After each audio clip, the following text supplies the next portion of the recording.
Good afternoon, everyone. I want to thank you for streaming on WFSB Plus with us. I'm Kara Sundlin. We are covering the story of a man held captive in Connecticut, and I'm here with our legal analyst, Walter Hussey. Walter, thank you so much for being with us. Thank you, Kara. And now, this is a story that's making headlines all around the world. Police say this mother in Waterbury actually held this child and then a man in a room with barely any food or water. He's only 68 pounds now. They say he set fire just to get rescued.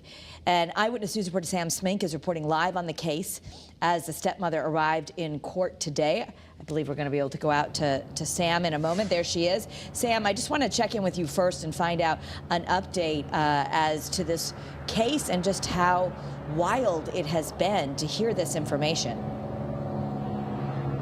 Kara, it was a very quick hearing today. As soon as Kimberly Sullivan got in front of the judge, the state said that they were going to be filing a motion to change the conditions of her release.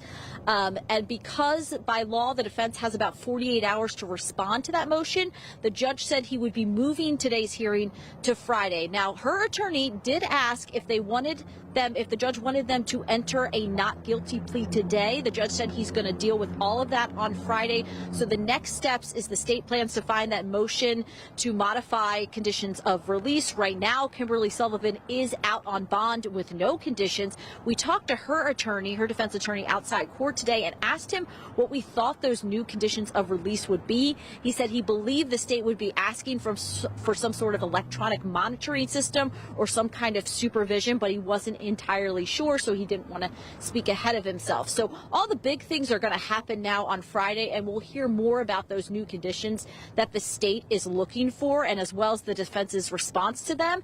The defense, when we asked, said there's nothing that had happened in the last couple of weeks that he thinks would make the state want to suddenly modify the conditions of release. But I know there have been a lot of critics out there talking about why she was able to bond out on a $300,000 bond and have no sort of supervision.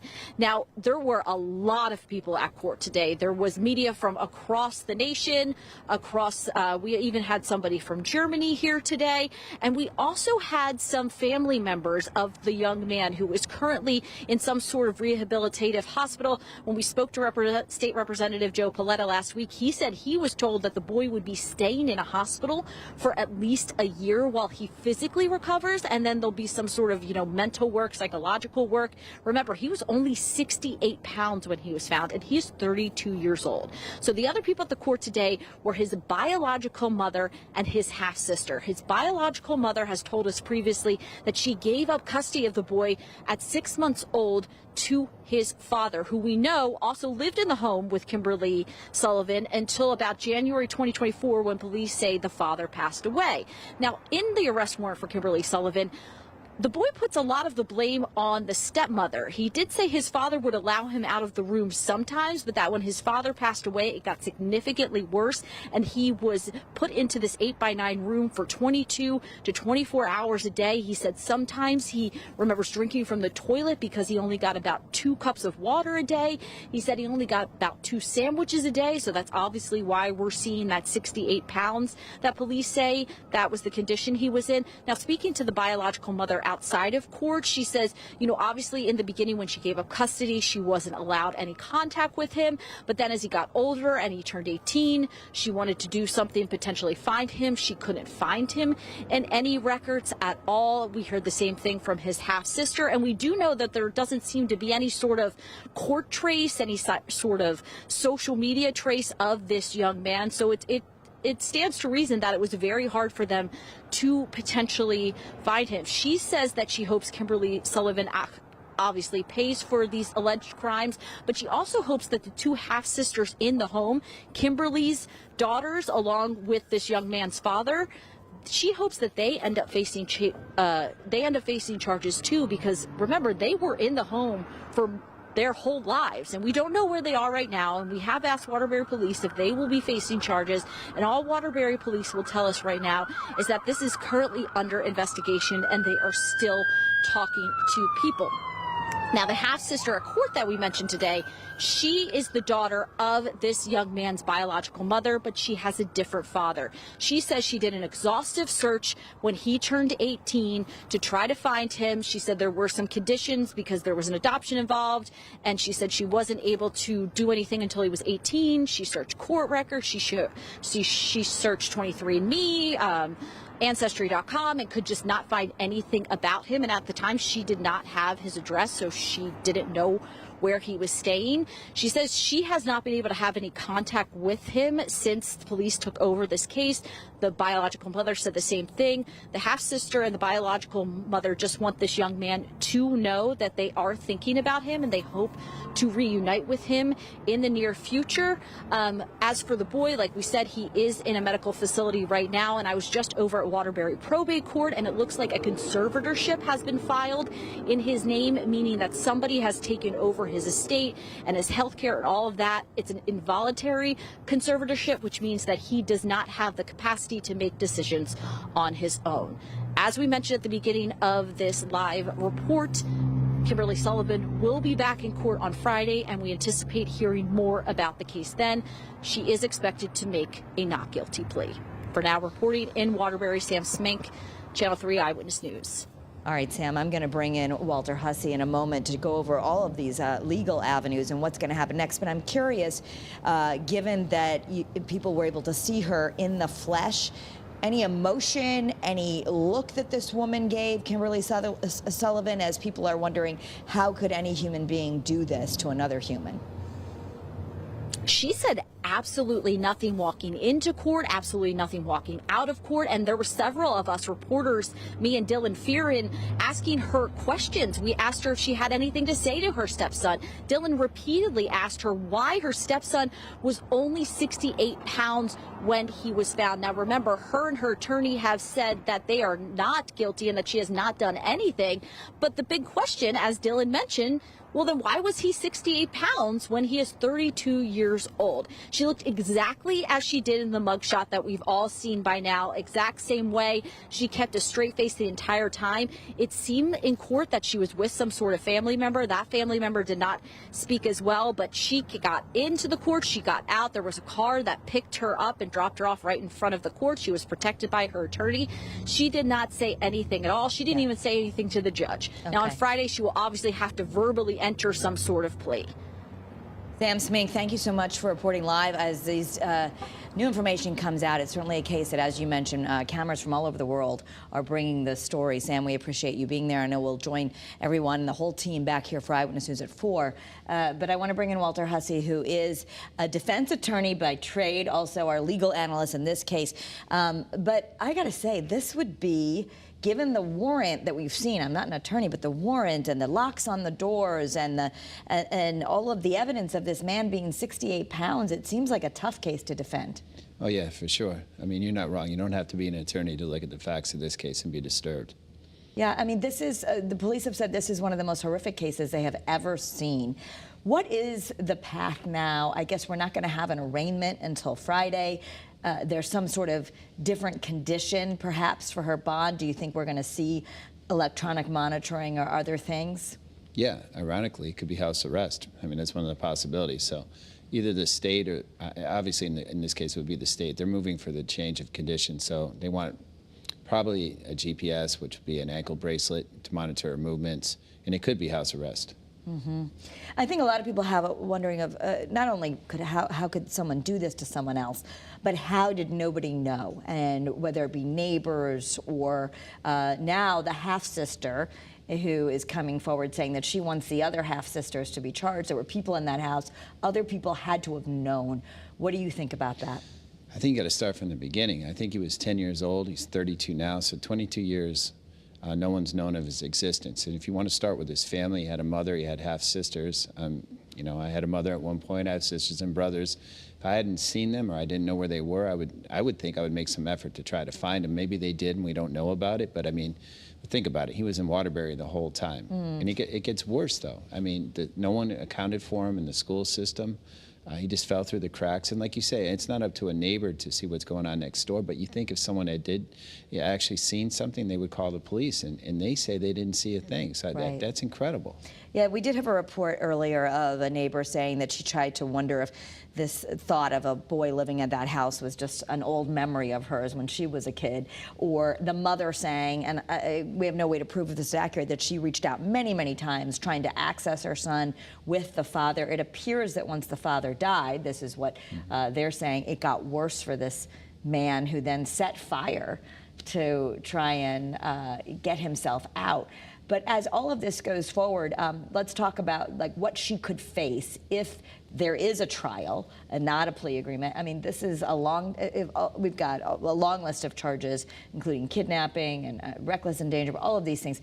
What type of prison time would someone face if they're convicted of this? Well, there's a lot of things to look at here. So basically, it's the strength of the case. So what happens is, if I was her attorney, you sit down with the state's attorney and ultimately a judge, right? And they'll say, this is what we think the case is worth. This is what we think we can prove. I would say, okay, there'd be some weaknesses here and there. She doesn't have a criminal history. What's fair? So it's hard to really say in this case because I've never seen anything like this ever. I don't think anyone has, certainly not here in Connecticut. So for me to handicap that is very, very difficult. You know, you can easily get over 20 years, but no one's going to accept an agreement without a criminal history, never been in trouble before. It's never going to accept 20 years and probably put them to their proof. So you got to balance it out, what makes sense. And it's going to take some wisdom to try to figure this out. And I think ultimately the judge will make the call because the state is going to say they think it's worth X. From what I'm hearing from the defense, they don't think she should be in jail a day. So they're going to be very, very far apart. So it's going to take someone to say, okay, this is what I think it's worth. You decide whether or not you want to take it, and if you don't want to take it, we'll have a trial at some point. And that we'll get to the trial in a moment, because that's something that with all of this news coverage and the warrant talking about he couldn't even eat without his teeth breaking, and all of it seems just all of this horrible evidence that it would be difficult for a jury, especially in Connecticut and the Waterbury area, to not have heard of this. Well, I think pretty much everyone's heard of it, but even think about even they hadn't, right? The first day, if they were to sit before evidence even starts, when the jury's being selected, the judge will always read the charges and say the state alleges the following. And then they're going to hear it for the first time, whether or not they've ever heard it before. And it's going to be terrible no matter when you do it or where you do it. So there's no escaping that. And I think that's their biggest hurdle. And I spoke briefly to her attorney, and he wanted to basically impress everyone that may be listening to this, is that she is presumed innocent. I do agree with that because I'm a defense attorney. I'm not a hypocrite. She is presumed innocent. The state's going to have to prove those allegations beyond a reasonable doubt. That much is true. But I think the problem that he faces is the evidence. It's not so much the allegations, but the evidence. And the evidence is him. How do you explain this? Do you expect that we will see this man at some point? I don't know. Probably not. Pictures or anything? Well, I mean, if it was a trial, sure. Meaning that would be part of the case, right? He'd most likely testify. He would have to, right, Okay. during the trial. So yeah, that's very far away. I mean, that's a whole other question. I mean, Would there be a trial or just a plea agreement? Right now she's expected to plead not guilty. Do you think that's just standard process? Here she is, Kimberly Sullivan, walking out. We understand from our reporters that she said nothing as she walked in today. Yes, how it works. Typically, it would have happened today.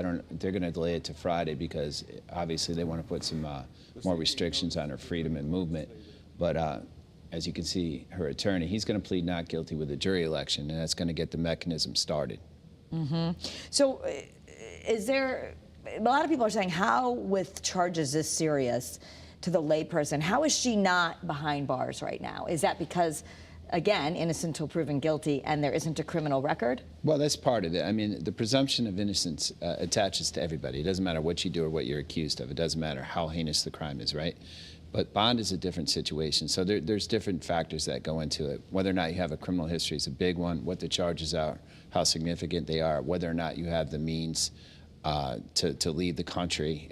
So in other words, are you going to be a threat to other people if released, and are you going to flee? And if you can assure a judge to say, that's a significant amount of money, $300,000. If my client were to make that, she's not going anywhere and she's not going to hurt anyone. Basically, is the argument that was made by the defense and adopted by the court, although it seems like they're going to modify those terms. Yeah, a $300,000 bond, you would expect the modification to be some sort of electronic monitoring, or as you said, maybe house arrest or something like that. Yeah, I thought about it though. I mean, to me, is it really necessary? I mean, this woman is in her 50s. She's never been in trouble before. I mean, she's never going to find herself in a situation that she found herself to begin with. I don't see her harming anyone. I don't see her fleeing. I mean, I don't know if it's necessary, but we'll see what the judge has to decide that on Friday. Let's talk about the warrant. The warrant is absolutely awful and horrific to read. I mean, you talk about that the police say they've never seen anything. This is a full-grown 32-year-old man who's 68 pounds. I think my children probably surpassed that,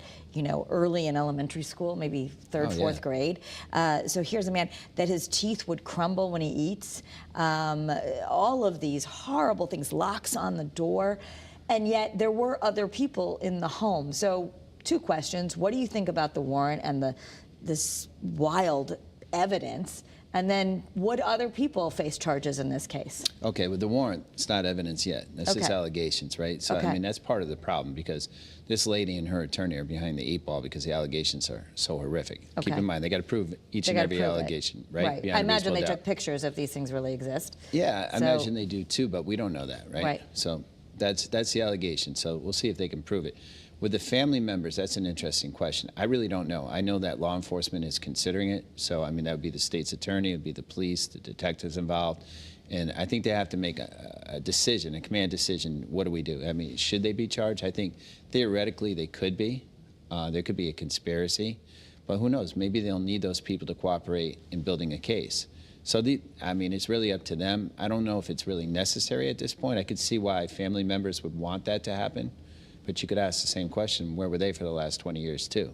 Or did they know? And that, like other high-profile cases that you've helped us with, on the Doulos case, the big question, did Michelle Troconis know? Or different things like this. If the other person is in the house, 2 other sisters, and the question is, did they know? Then do you expect some sort of, almost like, if there are charges, prisoner dilemma type thing? If you tell us what you knew, and then we won't charge you, or some sort of deal. Well, I don't think they would do that. I mean, they could charge them theoretically, and then say we need your cooperation, so there would be an exchange, leniency. Exchange for, so not immunity, but maybe an exchange for leniency. Yeah, but I really know very little about them, actually nothing. So for me to handicap it, it's very, very difficult. I don't know their ages. I don't know how long they lived there. I don't know what they knew or didn't know. Right.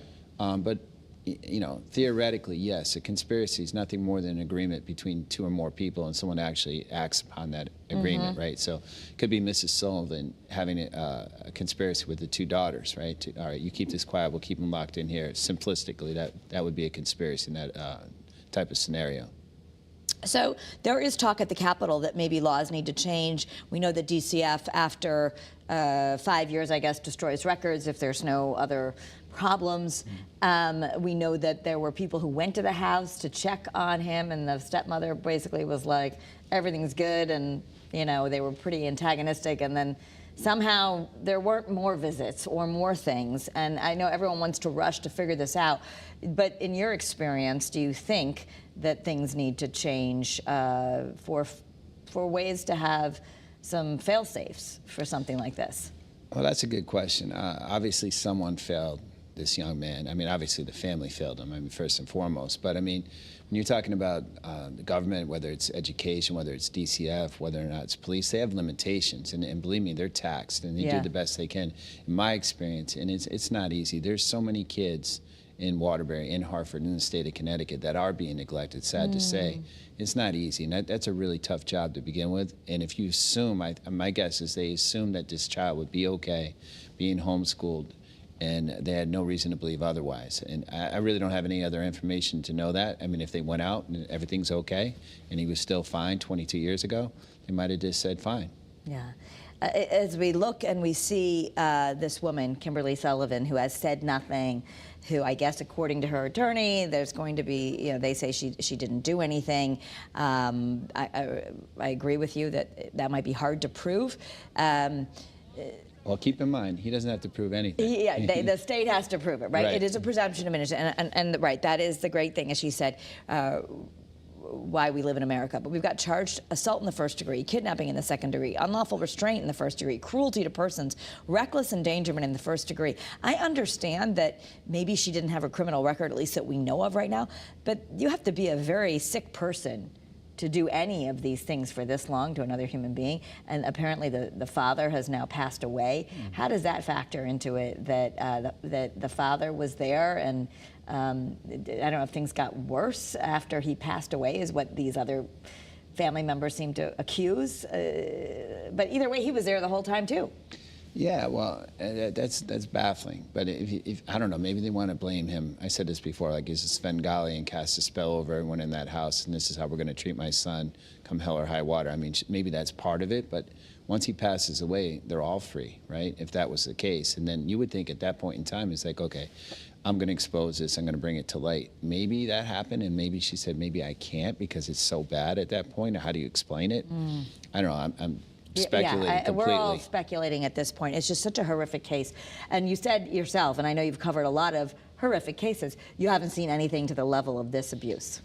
Well, I mean, I've seen situations where young people were killed. That's right. That's worse. But as far as this pure cruelty over an extended period of time, no. Yeah. And when we talk about cruelty to persons, that in and of itself is another level of a charge. Yeah, I mean, it goes beyond that, though, right? It's a moral and ethical responsibility you have if you're taking care of someone. We all know this, and it's like, forget about the legal aspect. I would, like I said to other people, I love dogs. I would never treat a dog like that. I just don't understand it. Yeah.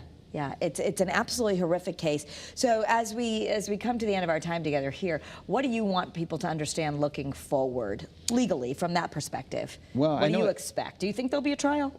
From what I'm hearing from her attorney, yes. But he's saying that now, so it might be premature. He might be backed into a corner, and the offer might be so onerous that why not? Let's have a trial. But I think what's important, I don't know if people are going to listen to this, but the presumption of innocence is meaningful. And it's going to be very difficult for him to find 6 or 8 people in this case to sit on a jury and actually say, you know what, I presume her to be innocent. I'll leave it to the state to their proof.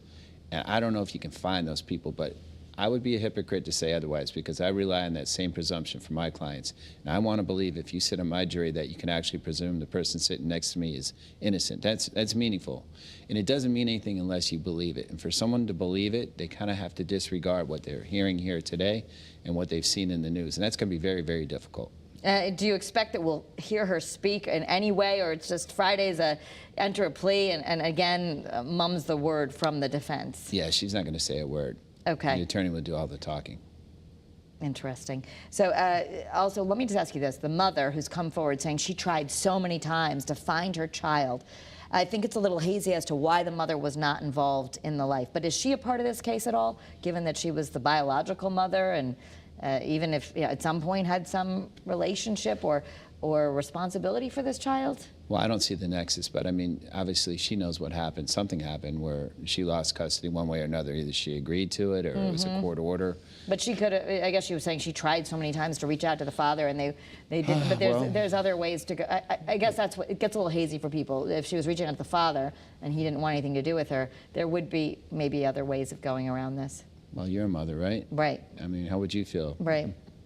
I think, well, if it was, yeah, right? I can't imagine being in that situation. No, but, no. But I think that she, yeah, I think people are wondering, like, oh, what, there's so many unknowns. Why were you not part of the life? And if you really were reaching out, how did nobody get involved to check? Well, it seems like this kid was dealt really bad cards from the inception with his parents. I mean, you know, I don't know. And yet the other children apparently were, according to the stepsister, allowed to hold jobs, allowed to go to school, allowed to do all these things. And it was just this one kid locked in the room, according to the allegations. Well, yeah, but that really did happen. I mean, he was locked in a room. He was 68 pounds. Right. I mean, you can't argue with that. Someone 32, put him in there. Yeah, 5'10". I mean, I guess the only way you can look at it is he agreed to it or he did it to himself. That's hard to believe, too. Any final thoughts? It's a tough case. It's a really tough case, and I think people just have to be patient and see how it plays out. I'd like to see it as a trial, just selfishly, just to see what would happen. It would be very interesting, but we're a very, very long time from that happening. I would say at least a year. Okay. Walter Hussey, our legal analyst, defense attorney here, as we continue to examine the case of Captive in Connecticut. Today was the first major court appearance where we expected a plea. That did not happen. That's going to happen on Friday. We will continue to follow this case as it develops. You can join us also with a full report from our team tonight on Channel 3 on Eyewitness News starting at 4.